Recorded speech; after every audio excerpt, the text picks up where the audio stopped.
Bonjour les amis, il est quasiment 3h47 du matin et Bekele a passé quasiment toute la nuit à terre dans sa chambre. Vers 22h30, il est tombé de son lit. S'il est tombé de son lit, c'est que l'aide-soignante qui était passée quelques heures avant ne l'avait pas attaché correctement. À terre, Bekele adore le Seigneur. Dans la journée, un peu plus tôt, vers 14h, un frère est venu à sa rencontre. Ce frère lui a expliqué combien sa vie spirituelle allait mal, combien il n'arrivait plus à prier, combien il était découragé face aux choses de Dieu. Et Bekele revoyait cette conversation et il lui a témoigné de sa vie. Tu sais, mon frère, vers l'âge de 15-16 ans, je me sentais mal. J'ai été chez le médecin avec mes parents et on m'a diagnostiqué une maladie rare. Seulement 3% de personnes ont cette maladie dans ce pays. Cette maladie atrophie les muscles et a fait que j'ai perdu l'usage total des membres de mon corps. Et il ne reste que mes mains. En grandissant, vers l'âge de 20 ans, je m'adonnais à tout type de produits illicites, drogue en tout genre. Je traînais avec des personnes malfamées qui venaient chez moi. L'État m'avait accordé un appartement pour personnes handicapées.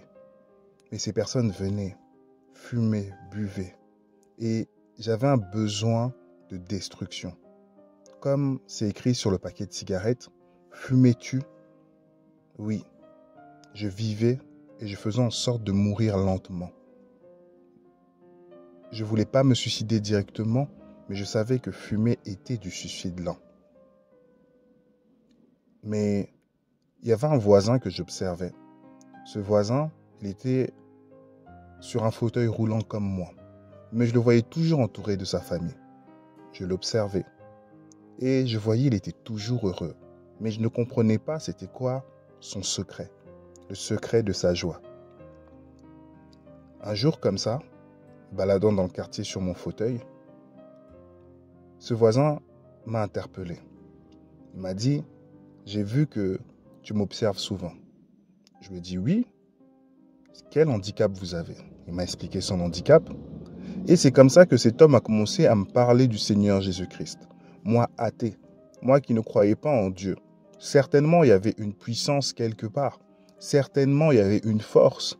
Mais je préférais croire aux extraterrestres, à Dame Nature et à tout ce que le monde nous propose comme type de croyance. Mais croire en Jésus, c'était de la folie. Or, aujourd'hui, tu t'imagines que c'est de la folie pour moi de croire que le hasard a fait toute chose. Mais bon, passons. Donc, qu'est-ce qui s'est passé par la suite? Par la suite, en avançant, chaque jour, on échangeait un peu plus. Et chaque jour, Jésus gagnait de la place en moi. Et se réunissant avec sa famille pour prier, pour passer du temps, on avançait. Et je grandissais aussi dans ma foi. Mais je voyais la ferveur de cet homme. Cet homme était véritablement un témoignage pour moi. Puis un jour, cet homme a déménagé. Il est parti loin, ce qui m'a attristé. Mais j'ai rejoint une autre communauté de chrétiens. Cette communauté me soutenait, m'aidait. Ils venaient chez moi, on priait ensemble. Et il y avait une sœur dans la communauté qui m'aidait particulièrement. Je ne vais pas te cacher que depuis mon enfance, je rêvais de construire une famille. Je rêvais que Jésus me guérisse. Je rêvais aussi de marcher, de courir. Et je gardais cette espérance-là. Tout comme ce modèle que j'avais pour moi. Mais allant vers la sœur et lui signifiant mes attentions, celle-ci a décliné mon offre. Ça m'a blessé. Mon frère, ça m'a fait du mal. J'étais pas bien. Pendant plus d'un mois, ma vie était devenue morose. Je disais au Seigneur, pourquoi? Pourquoi mon état? Qu'est-ce que j'ai fait? Est-ce que j'ai péché? Pourquoi moi? Pourquoi être dans cet état? Et pourquoi Dieu ne me guérissait pas? Et j'ai commencé à aller de pasteur en pasteur. de prophétie en prophétie. Bien sûr, j'ai eu des prophéties, je vais me mettre debout. Chaque chrétien venait devant moi, sûr de sa foi, en priant, en me disant, tu vas te lever. Et chacun testait son pouvoir sur moi, en se disant, il va se lever. Mais c'était que des échecs. Et ces chrétiens repartaient un peu frustrés, un peu... comment te dire ça? Ça se voyait qu'ils n'étaient pas contents de leur Dieu. Ils se disaient, ah, j'ai pas atteint le niveau de Élie. Donc j'étais devenu comme un challenge pour les chrétiens.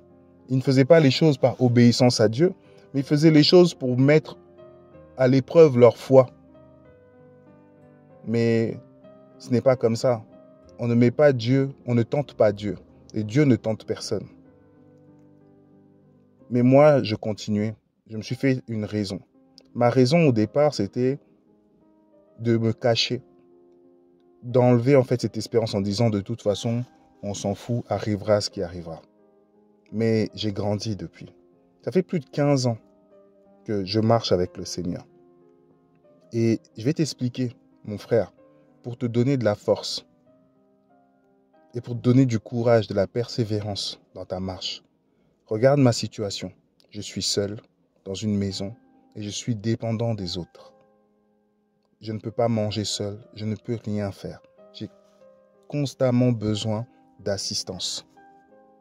Alors, je vais t'expliquer. Ce qui se passe, c'est que, c'est vrai, mon rêve, c'est de courir, de marcher, faire du vélo.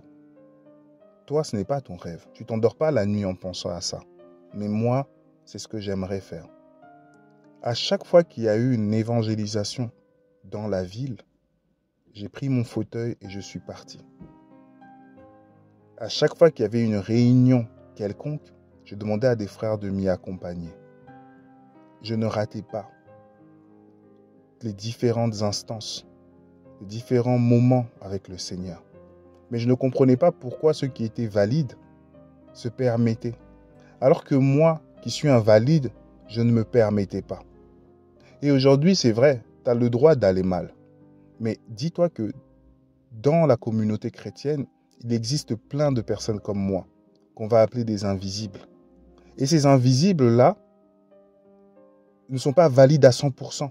Il leur manque la voix, il leur manque les yeux, il leur manque les bras, il leur manque les jambes.